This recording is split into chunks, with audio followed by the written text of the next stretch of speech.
do Obito, né? O maior flashbacks da história dele. O maior mistério sobre o Obito Uchiha. Fizeram questão de fazer a gente não esquecer dele o tempo todo. Mas tem um flashback que ficou repetindo mais do que todos. O flashback da pedra esmagando o Obito. Que ele viu várias vezes. Só que a gente ter visto essa cena 1 milhão de vezes, ainda não ficou explicado. Como é que o Obito sobreviveu a ser esmagado, cara? Não é fácil não, hein? Hoje eu vou dar a resposta definitiva pra isso e pode anotar. Você não tem ideia como foi. É, cara, o Obito ali, né, foi esmagadaço mesmo, né? Tipo, quase o corpo todo, né? Pô. Inês Trunks, Peter aqui. Bom, o Obito é casca grossa demais. Pop, absurdo casca grossa. Fala caramba, aí. Né, cara? Porra, é um dos caras mais poderosos. Um dos caras mais poderosos de Naruto. Sabe disso? Ele causou uma guerra, matou a galera inteira, né? Fez uma baguncinha pelo mundo. Sim, mano. Pouca, ninguém percebeu. Peitou o quarto Hokage mano a mano. Mas não dá pra negar que ele é um baita de um personagem casca grossa demais. A gente brinca falando que ele era gado da Rin, mas a verdade é que tem muito ele era, né? de motivações. Ele era. É como todo bombado, que era gado, todo gado que virou bombado, fica foda. Do Obito do que pegar a Rin, não é só isso. Ele é um personagem muito bem construído. Cara, porque eu acho assim, na história de Naruto, todos os personagens são muito bem trabalhados, até o tio do lado. Legado, mas né? Sério, de verdade, você tem alguns personagens que são muito bem trabalhados, por mais coadjuvantes que eles sejam. E você, caralho, mano, Naruto tem E você pega o Obito, cara, um personagem que também não apareceu tanto quanto poderia ter aparecido. Uma história muito complexa, né? Sendo um baita antagonista. E ele tem uma história incrível. Eu acho esse personagem muito irado. Muito irado. E a trajetória dele no anime foi impressionante, cara. Foi tipo... Eu gosto demais desse personagem. Só que na história dele tem um pequeno probleminha. Como que ele tá vivo? Bom, agora ele não tá vivo, mas quando era pra ele ter morrido, ele sobreviveu e não morreu. Mas... Caralho, ele perdeu metade do corpo, né, cara? Depois morreu, entendeu? Bom, vem que eu vou te explicar, só depois do teu like. Capricha nesse like. Morreu e depois... Como é que ele morreu, viveu e depois morreu. Quero ver você comentar antes desse vídeo acabar. Já tô lendo os comentários. E comenta uma coisa, qual o teu personagem favorito do universo do Narutoverso? Porra, cara, meu personagem favorito do Naruto, cara. Meu personagem favorito do Naruto primeiro foi o Sasuke e hoje é o Itachi, cara. Eu curto muito o Itachi, cara. Eu acho o estilo dele, tá ligado? Muito da hora. Vamos lançar brabo agora. Quero ver um capricho, metralha. Comenta aí, qual que é o personagem favorito de vocês, cara? Também quero saber, porra. Esses comentários aqui, quero ver um personagem. Tenho quase certeza que vai ser um Uchiha. Cada também. Um de vocês. Vamos ver qual que ganha aqui nesses comentários. Vai lá. Tati ou Sasuke, né? Eles foram salvar a Rin, foi sequestrado por uma galerinha do mal lá da Vila da Pedra. Os dois vão lá, salvam ela e batem nos bandidos. Tranquilo, relax. Só que um dos malucos foi lá e fez um deslizamento de terra acontecer, derrubando toda uma caverna em cima da pedra e atacar a pedra, né? O Kakashi e a Rin conseguem salvar, só que o Obito fica pra trás e é esmagado por uma pedra. Toma uma pedrada. E essa pedra, galera, porra, mas que pedra maldita. Ela teve tanto flashback que apareceu mais do que a Tenten, cara. Eu acho que nem é zoeira, de verdade. Essa pedra... Cara, o pior é que é realmente verdade, né? Se for parar pra você pensar, a pedra do Obito aqui apareceu mais do que a Tenten, pô. Tem um arco só pra pedra. A gente sabe que o Obito foi dado como morto aí, mas ele não morreu de verdade. A caverna desmoronou e o Obito caiu direto pro esconderijo de quem? Do Faken Madara. Aí o Madara cuidou dele, fica comigo, né? Não, mas ele caiu no esconderijo do Madara ou foi o Madara que pegou ele, cara? Isso aqui eu não me lembro, não.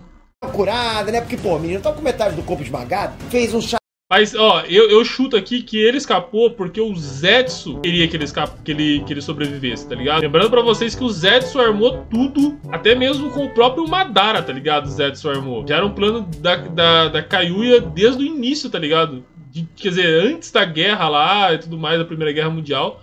Primeira Guerra Ninja já era plano da Kaguya, né? Então, creio eu que talvez foi o Zetsu que salvou o Obito. Chazinho de celo de Hashirama e o Obito acordou benzaço, tava revigorado, né? O garoto tava super bem, parecia o Peter Parker depois de ter mordido pela aranha, né? Só que o Obito tinha sido esmagado por várias pedras e tinha saído quase que ileso. Quer dizer, ileso não, né? Porque metade direita do corpo dele tava completamente ferrado.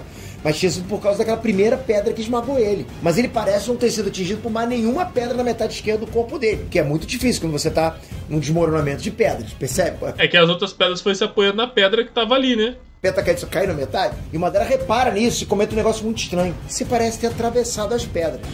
Já sabe onde eu quero chegar. Essa fala do Madara foi claramente uma tentativa. Olha, isso aqui eu não tinha sacado, não tinha pego isso aí, não. Tive de fazer referência ao Kamui do Obito, que faz ele ficar intangível. Só que, pera aí. Aqui a Rin ainda não morreu. Então o Obito não despertou o Mangekyou Sharingan. Então ele ainda não tem um Kamui. Então como é que o Obito parece ter atravessado as pedras se ele ainda não tinha nem como atravessar as pedras? Aí que tá. E se ao contrário do que todo mundo pensou, o Obito já podia usar o Kamui ali e por isso ele atravessou as pedras? Cara, agora se você for parar e analisar ali pela Sarada, Faz todo sentido. Tá muito difícil, Pedro. Calma, eu vou te explicar. Você tá muito nervoso. Porque assim, galera, de acordo com o Tobirama, e foi o Tobirama que falou, não sou eu, ok? Os Uchiha são as pessoas que mais sentem amor. Lovers in the air. Pois é. Quem diria que os emos revoltados seriam os que mais possuem um coração... É, né, porém, mano. Ele é emo, né, cara? É o gótico, né? Amoroso, o gótico do rolê de todos. Mas é exatamente isso, eles têm uma grande quantidade de amor dentro de si próprios, como eu tenho muito amor por vocês. Ah, uma mentira, Peter. Quer dinheiro no bolso, rapaz. Clãs dos Uchiha são os que mais sentem, eles são muito mais sensíveis e emocionais do que qualquer outro clã. Só que o problema é que se um Uchiha conhece a dor da perda, essa grande quantidade de sentimentos vira um ódio imenso, uma amargura muito grande. E aí, como o cérebro envia... É a maldição Uchiha, né? Essas sensações de angústia e desespero pro corpo da pessoa, o córtex cerebral começa a produzir um tipo especial de chakra. Esse chakra acaba afetando o nervo óptico da pessoa, isso causa uma mutação no olho dela, fazendo ela despertar o Sharingan. Então, galera, o Sharingan é o resultado de emoções muito fortes que são refletidas, né, pelos olhos do Uchiha. E a evolução do Sharingan, que é o Mangekyo Sharingan, não é muito diferente disso não. Ele é o resultado de uma baita emoção forte comparável de ver o melhor amigo ser assassinado. Aí com essa carga negativa barra pesada, o Sharingan evolui pro Mangekyo Sharingan e ganha vários poderzinhos maneiros, né? Até onde a gente sabe, o caso do Obito foi o seguinte. Ele tava com o Kakashi, que acabou matando o Rin sem querer querendo, né? O Obito amava a Rin e ele presenciou a morte da coitada, então ele despertou o Mangekyo. Mas eu acho que junto com o Kakashi, né? Despertou o Mangekyo junto com o Kakashi. O Obito acabou despertando o Mangekyo dele antes disso. Mais especificamente, depois que ele foi esmagado pela pedra. Depois de ser esmagado pela pedra, o Obito dá o Sharingan dele de presente pro Kakashi. E aí, quando a caverna tá desmoronando, com ele esmagado, ele começa a se lamentar por ter de americano justo naquele momento. Quando ele finalmente tinha despertado o Sharingan dele e quando ele finalmente estava se acertando com o Kakashi. Aí ele começou a refletir sobre a própria morte. E se nessa hora que ele começou a refletir sobre a morte dele, ele despertou o Mangekyo Sharingan? É, porque tem aquela questão, né, que fala que despertar do olho e o uso dos poderes não vem somente da hora que desperta, né? Vem da questão da aceitação dos seus sentimentos, né? Então quer dizer que às vezes quando ele viu o Kakashi matar a Rin, foi onde ele aceitou o sentimento que ele estava sentindo de ódio, né? Sobre o que estava acontecendo, o que aconteceu com ele. E aí ele começou a entender como usar o poder dele, né? Foi onde ele aflorou o poder, mas às vezes ele já tinha realmente ativado o poder dele. Faz sentido essa teoria do Peter aí, cara. Pelo menos na minha visão faz sentido. Pensar que tava perdendo tudo em como ele viveu, sabe, no momento da morte, pode ter gerado um sentimento forte o suficiente pra fazer ele despertar o Mangekyo. E o embasamento pra isso foi o Sasuke, galera. O Sasuke não despertou o Mangekyo quando ele matou o Itachi, não. Ele despertou o Mangekyo depois do Obito mandar a real sobre toda a história do Itachi. Depois dele pensar e absorver sobre exatamente isso. A reflexão sobre a história... Mas ele não despertou ali no cara falando, né? Ele despertou durante a luta, não foi? Foi o que fez o Sasuke virar mocinha e sangrar pelo olho, cara. E aí despertou o Mangekyo Sharingan. Tô errado ou tô certo? É, foi ele refletir sobre a história, né? Foi ele refletir sobre o pensamento do Obito, né? Sobre o que o Obito falou, né? Se não me engano, acho que ele sangra pelos olhos, ele tá, tipo, na praia, assim, tá ligado? Nas pedras. Se não me engano, acho que é numa fita dessa aí, tá ligado? Quando ele sangra pelos olhos, o Obito tá falando pra ele, tá contando sobre a história do Itachi pra ele.